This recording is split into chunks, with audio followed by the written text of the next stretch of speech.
Thank you and welcome to the show this morning. The topic this morning is the Nashville Black Covenant Coalition.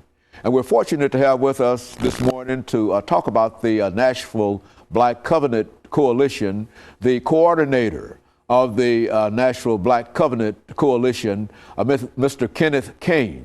And of course, Mr. Caine, let me welcome you to the show this morning. And to tell you how delighted, Mr. Caine, we are to have you here to talk about this issue of the Nashville Black Covenant Coalition, a group of individuals that have gathered together, and you are the coordinator of this group. But before we get into this Nashville Black Covenant Coalition, Mr. Caine, let's talk about KCaine. Okay. Let's have you to give us a little information about your background, your education, and some of the things that were important that eventually got you involved as the coordinator of the Nashville Black Covenant Coalition, and then we'll talk about the coalition itself. Okay, well, my name is KCaine. I'm from a little small town called Fayette, Alabama. I'm the product of a military family. My father traveled extensively, spent a lot of time in Europe, up and down the East Coast. And then finally, I attended Alabama State University for a couple of years, and then I eventually transferred to Tennessee State University. And I've been here ever since. By profession, I'm a speech-language pathologist, but I'm also a deacon in my church. I attend Progressive Missionary Baptist Church, where the Reverend Henry Blaze III is our pastor. And so my actions in the community actually come out of my faith in God, my inspiration to assist those who need help, basically.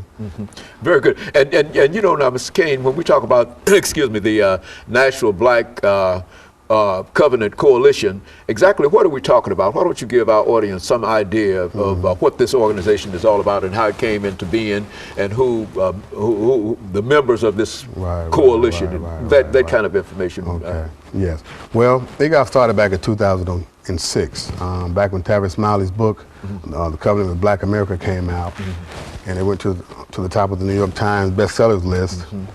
Many cities around the country felt a need to try to rally around those 10 topics that were in the book, outlined in the book, that basically spoke about our ills that we're confronted with all over the nation, you know, from healthcare to education to the criminal justice system.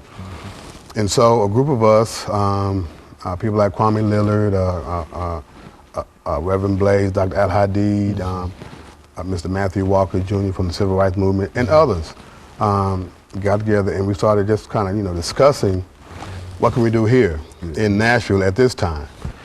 And so we had a series of meetings and, you know, long discussions, and the NBCC was formed with the goal of to educate our community, but also to sort of act as a catalyst to help those who need help, in order to make this country, you know, more democratic. So, you know, issues that our community is in dire need of help in. You know, when you mentioned the book, and I think you indicated 10 items that that the group considered to be important, that African American, well, that people ought to be concerned about, that has brought all of you together. Now, what would you consider to be? Let's talk about some of those issues. Let's look at what might be considered to be the #1 issue during this first segment that you felt that you had to deal with. What's the major issue that individuals ought to be involved in at this time? Well, there are several major ones, I would say, but I think at the top would have to be our moral compass. Okay. Our values as a people in America, as a black people, because I understand that there are actually two Americas. You know, and so we represent Black America, and economics is a major player, of course, in this capitalist system. But then so is voting, you know.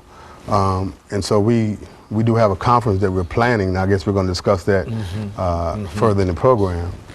But economics right now, we are hurting tremendously. Much more than that. When I think what you're saying here too is that when we say that Africans have a 9%, I mean the American people have a 9% unemployment, we're not touching the people that your coalition is concerned about, which might go up to 16 or 19%. Yes. Okay, and of course what we'll do when we come back after this first commercial break, which will come up in the next 10 or 12 seconds, then we'll pick up on that.